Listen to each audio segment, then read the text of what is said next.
How to fix BRS Golf App not working. Hello everyone, this is Lisa from Create, Login and Delete. Now let's get started. Solution 1. Update the app to its latest version. For that, launch your Play Store or App Store.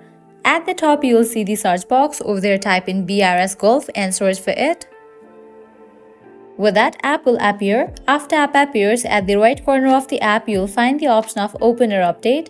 If you find the option of Update, just click on it and update the app to its latest version. After completion of update process, you can check whether your problem has been solved or not. Solution 2. Clear cache for the app. For that, launch your settings. Now scroll down, head towards the option of General. Open this option iPhone Storage. In this page, you will be able to find all the apps that are installed in your device. Go ahead and find the app BRS. Once you find it, open it. Now click on Offload app. Click on Offload app. Offloading app clears cache for the app. Now click on Reinstall app. After completion of reinstallation process, you can check whether your problem has been solved or not. If you still encounter the issue, you can apply solution 3.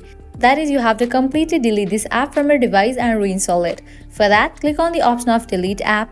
Click on Delete app. With that, the app will be deleted from your device. Now you can close this. Launch your App Store or Play Store, search for the app and install it. Applying these solutions, your problem will be fixed. So this is how you can fix BRS Golf app not working. At the end, if you guys find this video helpful, don't forget to like, share and subscribe to our channel. Thank you.